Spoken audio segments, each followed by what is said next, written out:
80% of the market gone because of a 10-cent pen. In 2004, the Kryptonite Lock Company was untouchable. Their U-locks were the gold standard. If you rode a bike in a city, you owned one. You trusted it. You locked your $1,000 trek to a rack outside a coffee shop, and you walked away without looking back, because the yellow and black logo meant security. Then a graphic designer in Brooklyn jammed a big ballpoint into his own lock. He twisted it, and the lock popped open. He filmed it, posted it, and within days, a billion-dollar brand was bleeding out. The question is not how a pen breaks steel. Steel is strong. Plastic is weak. Everyone knows that. The question is how a company with decades of dominance with 80% market share could be destroyed by a piece of plastic. The answer lives in a boardroom, in a decision made years earlier, in a flaw that was not in the metal, but in the mind.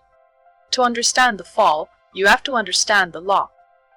And to understand the lock, you have to go back to a different New York, a grittier New York. The 1970s. In 1972, a man named Stanley Kaplan was cycling through Manhattan. This was not today's Manhattan. This was the city of the French Connection, of the taking of Pelham 1, 2, 3. Crime was rampant. Graffiti covered every subway car. And bicycles were being stripped for parts faster than you could chain them up. Kaplan was a cyclist. He was also an inventor. He looked at the locks on the market in cables, flimsy chains, and saw that they were theater. They looked like security. They provided none. So he went to his workshop. He took a piece of hardened steel. He bent it into a U-shape. He added a crossbar with a locking mechanism. And he created something that actually stopped thieves. He called it the Kryptonite lock. The name was deliberate. In the comic books, Kryptonite was the only thing that could bring down Superman. The implication was clear. Nothing brings this down. It was marketing genius. It was also at the time true. The lock spread by word of mouth. Cyclists told other cyclists. Bike shops started stocking them. By the early 1980s, if you rode a bike in a major city, you knew the name. By the early 90s, Kryptonite owned the category. If you walked into a bike shop, the wall was yellow and black. Their locks were everywhere. And here's where the story takes its first turn, the turn that matters. In 1992, a British bicycle magazine called Cycling Plus ran an article. It was a technical piece about lock security. In it, the author mentioned something strange. He said that certain U-locks using a tubular cylinder mechanism could be opened with a plastic pen. He described how it worked. He didn't make a big deal of it. It was a footnote in a longer piece. But the information was out there. Industry insiders read it. Some lock manufacturers read it and quietly switched to different mechanisms. They went to disc-style cylinders that weren't vulnerable. They didn't announce it. They didn't issue press releases. They just changed their designs and moved on. Kryptonite did not. Why? This is the moment. This is the decision. And it happened in a room we cannot see, with people we cannot interview because no one thought to document it at the time. But we can reconstruct the logic. Kryptonite kept selling the tubular cylinder because it worked. It had always worked. The pen trick was theoretical. No one had actually used it to steal a bike. No one had proven it in the real world. The article was in a niche magazine. The information was effectively secret, and so the locks kept selling, year after year. Through the 90s, through the rise of mountain biking, through the dot-com boom, through the acquisition by Ingersoll Rand, the industrial giant, in the year 2000. Ingersoll Rand paid something in the range of $100 million for Kryptonite. They saw it as a jewel, a premium consumer brand under their umbrella. They had no idea that the lock they were buying had a flaw that had been documented 8 years earlier. September 2004. The internet is not what it is today. There's no YouTube, there's no Twitter, there's no Instagram. There are forums. There are message boards. There is a thing called viral, but it doesn't have a name yet. It's just something that happens sometimes. A man in San Francisco has his bike stolen. He's furious. He starts researching. He stumbles across old references to the pen trick. He finds the 1992 magazine article. He digs deeper. He goes to his bike. He has a kryptonite lock. He grabs a big pen from his desk. He inserts it into the keyway. He twists. The lock opens. He sits there for a moment. Then he goes to his computer. He logs onto a forum called bikefirms.net, and he posts a message. Subject line: "Your U-lock is not safe." He describes what he did. He says he used a pen. He says it took 3 seconds. He says he cannot believe it. The thread starts slow, a few replies. People are skeptical. They say he must have done something wrong. They say maybe his lock was broken. They say it can't be that easy. Then other people start trying it. 3 days later, a graphic designer in Brooklyn named Benjamin Running reads the thread. He is skeptical too. He walks to his bike, which is locked outside his apartment. He grabs a pen from his desk. He inserts it. He twists. The lock opens. His jaw drops. He does it again. He grabs a camera. He films himself doing it a 3rd time, in real time, and posts the video online. The video is 10 seconds long. It shows a hand, a pen, a lock, click, open. That video changes everything. Within 24 hours, the video has been downloaded 500,000 times. There is no YouTube yet, so it's being hosted on personal websites, on forum servers, on FTP sites. People are passing it around like contraband. Within 48 hours, it hits the mainstream. CNN.com picks it up. Wired.com, the New York Times.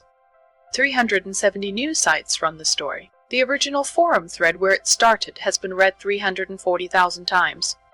And the company? Silence. Finally, a spokeswoman named Donna Tochi steps in front of the cameras. She is polished. She is professional.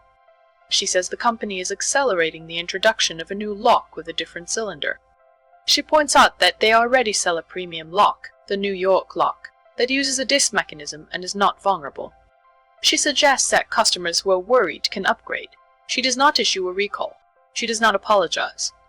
She does not say, "We knew about this in 1992 and we did nothing." Instead, she says, "The world just got tougher, and so did our locks." This is the second decision, the fatal one. The first decision was to ignore the 1992 information. That was a mistake. But mistakes can be fixed. Recalls happen. Companies survive. The second decision was to treat the video as a PR problem instead of a product crisis. To assume that the brand was strong enough to weather the storm. To believe that customers would be reasonable. They forgot one thing. The internet is not reasonable. The next morning, bike shops start pulling the locks off shelves. Ismail Torres manages Gotham Bikes in Manhattan. He sees the video.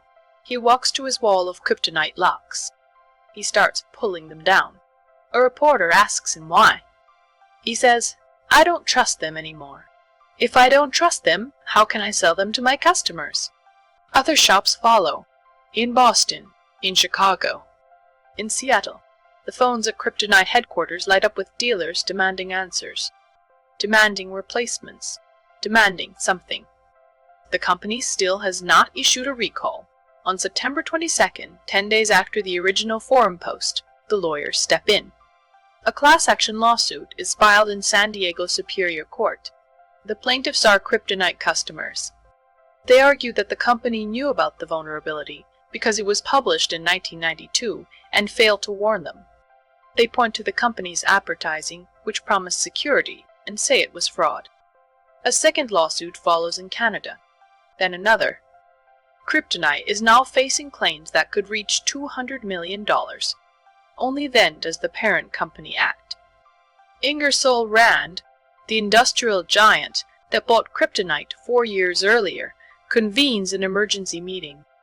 The numbers are laid out on a table. Kryptonite represents less than 1% of Ingersoll Rand's total revenue. The company makes $10 billion a year. Kryptonite brings in maybe $80 million. It's a rounding error. But the lawsuits could cost $200 million.